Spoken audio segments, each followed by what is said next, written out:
წიგნი მეხუთე ენოკის ეპისტოლეთა წიგნი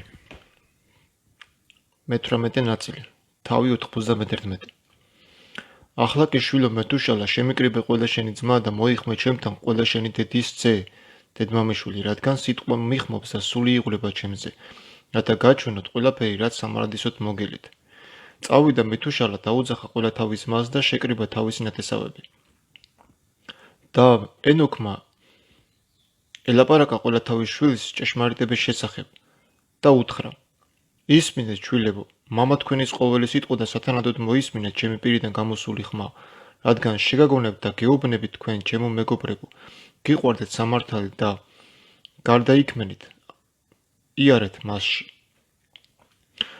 და ნუ მიუდგებით სიმართლეს ორგულობით და ნუ შეუერთდებით ორგულებს არამედ იარეთ სიმართლით ჩემო შვილებო ის გაგიწვევათ კეთილგზაზე და ჭეშმარიტება იქნება თქვენი თანამგზავრი რადგან ვიცი რომ ძალადობა მძლავრობს დედამიწაზე და შემდეგ დიდი სასამართლო აღსრულდება დედამიწაზევე და ყოველგვარი ურჯულოება დასრულდება და მოიკვეთება ისინი ფესვებიდან და მთელი მათი შენობა დაიშლება და მრავალჯერ განმეორდა უსამართლობა და ყველა ბოროტმოქმედება და ძალადობა და ბოროტმოქმედება მეორედ განხორციელდება დედამიწაზე და როცა გაიზრდება უსამართლობა და ცოდვა და ცილის წამება და ძალადობა და ყოველგვარი მსგავსი საქმე და განდგომა ურჯულოება და უწმინდურობა გაიზრდება ასევე მათ დაადგება დიდი სამსჯავრო ზეციდან და წმინდა უფალი გამოჩნდება რისხვი და სასჯელი დედამიწაზე განაჩენის აღსასრულებლად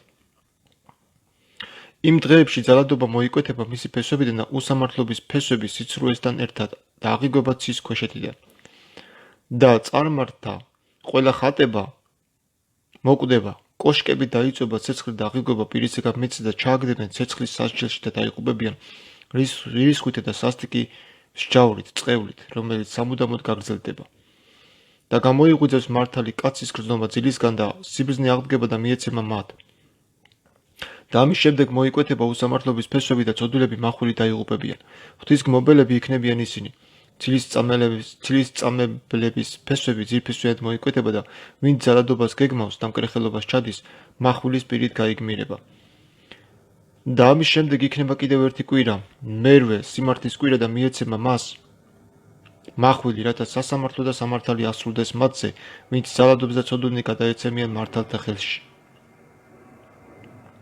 და ბოლოს ისინი შეიძენენ სახლებს თავიანთი სიმართლით და აშენდება სახლი დიდი მეფეებისთვის სადიდებელი სამარადისოდ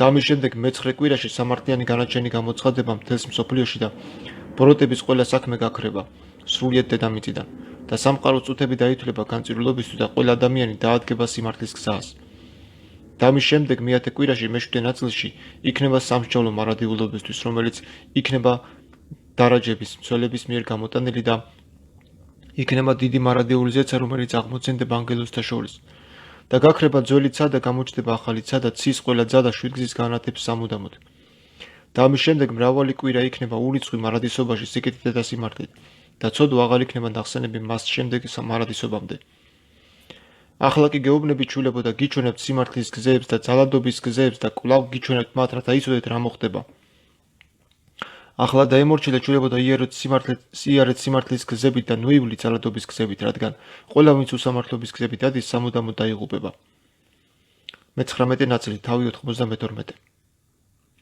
წიგნობარმა ენოკმა დაწერა სიბრძნის მოცულობითი სწავლება რომელიც იმსახურებს ქებას ყველა ადამიანისგან და მთელი დედამიწის მსაჯული ყველა ჩემს შვილისთვის რომლებიც დასახდებიან დედამიწაზე და მომავალი თაობებისთვის რომელიც ივლიან სიმართლის და მშვიდობაში ნუ შეწუწუნდება შენი სული ჟამთა გამო რადგან დღეები წმინდამ ყველაზე დიდებულმა დაადგინა და მართალი აღდგება ძილისგან აღდგება და დაადგება სიმართლის გზას და მთელი მისი გზა და მოგზაურობა იქნება მარადილ სიკეთესა და მადლში მოწყალე იქნება მართალთა მიმართ და მისცემს მას მარადილ სიმართლეს და მისცემს ბატონობას და იცხოვრებს სიკეთეში და სიმართლეში და ივლის მარადილ ნათელში და ცოდვაში თანითქმება სიბნელეში სამუდამოდ აღარ გამოჩნდება იმ დღიდან აღარასო დროს მარადისობამდე თავი 93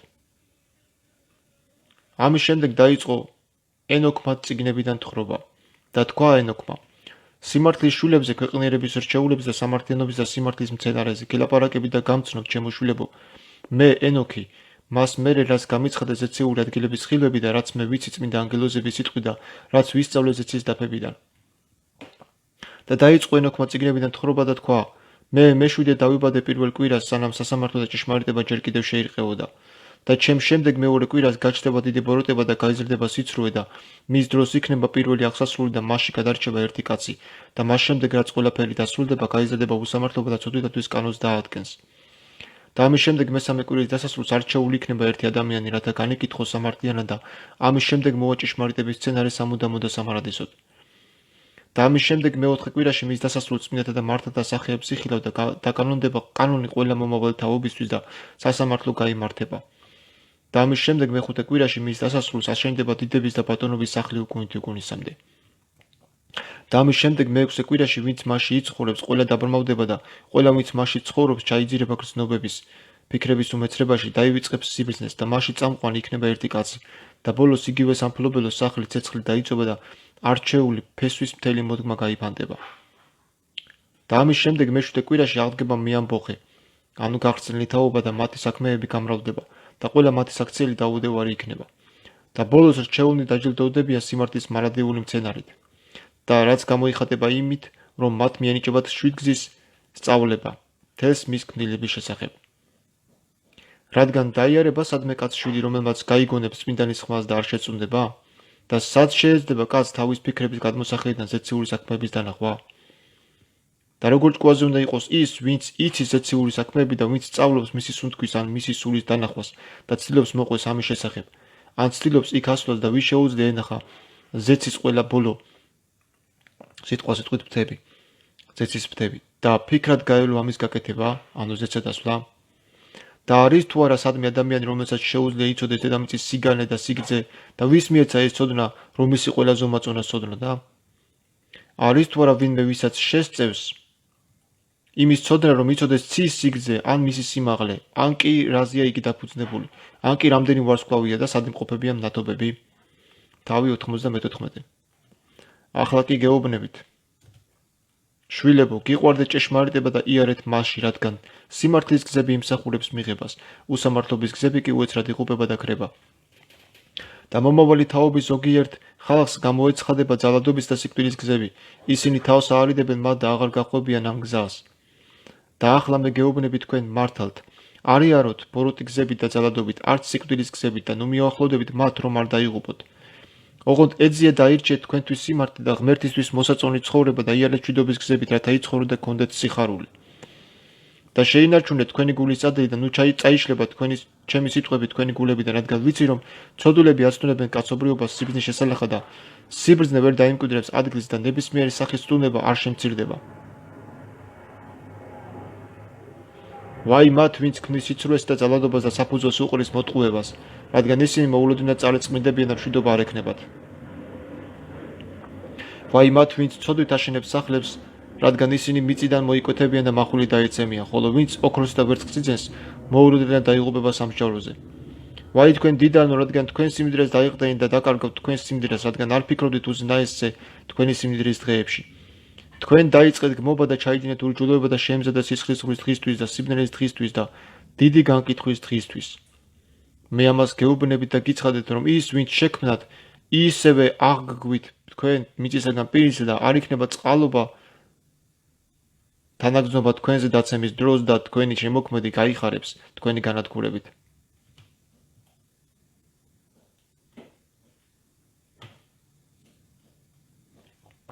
და თქვენი სამართლიანობა სამარცხვინო იქნება იმ დღეებში, ცოდვითა და უღმერთოთათვის.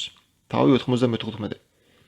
ოხ, ჩემი თვალები, რომ წყლის ღრუბელი ყოფილიყო, თქვენზე შემძლებოდა ტირილი და ცრემლების გადმოღრა, წყლის ღრუბელივით დავიცლებოდი ჩემი გულის დარდისგან. ვინ მოგცა სიძულვილის და ბოროტების განხორციელების უფლება, ასე რომ სამსჯავრო შეგეხებათ თქვენ ცოდვილნო. ნუ გეშინიათ ცოდვილთა მართალნო, რადგან ისევ ჩაგიგდებთ ხელში შესაძლებლობას უფალი, რათა განსაჯოთ ისინი, როგორც გინდათ. ვაი თქვენ, ვინც ანათემებს აჩქარებთ სრულიად განდევნის მიზნით, ჩორს იყოს თქვენგან განკურნება თქვენი ცოდვების გამო. ვაი შენ, ვინც ბოროტს უსურებ მოყვარს, რადგან შენი საქმეების მიხედვით გადაგიხდის საზღაურს. ვაი თქვენ, ცრუ მოწმეებო და ცოდვის მომწონენო, სიცრუის მომხრეებო, რადგან უეცრად დაიღუპებით. ვაი თქვენ ცოდუნი რადგან დევნით მართალს რამე თუ გიღალატებენ და განგდევნიან უმართლო ხალხი ხარ და მართალთა რისხვა ძიმე იქნება თქვენზე. თავი 95.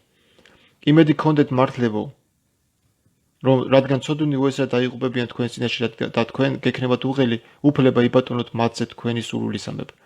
და ცოდუნთა გასაჭირის დღეს თქვენი ახალგაზრდები აღიმაღლებენ თავს და არწივებებით აფრინდებიან.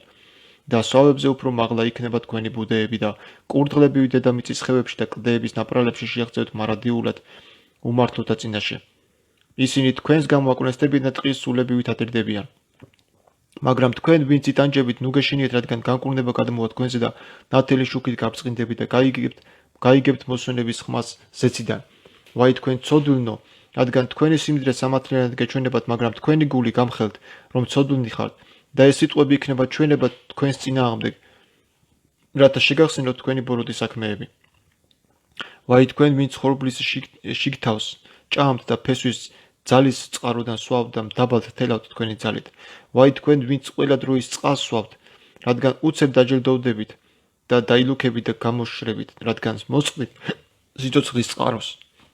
ვაი თქვენ ვინც ჩაიდენთ ურჯულოებას, სიცრუეს და მკრეხელობას, ეს დარჩება მეხსიერებაში სასჯელი თქვენი ბოროტებისთვის. ვაი თქვენ გავლენიანო მართალს რომ სცემთ, რადგან დადგება თქვენი განადგურების დღე, განკითხვის დღეს, იმ დღეებში მართალნი გაიხარებენ.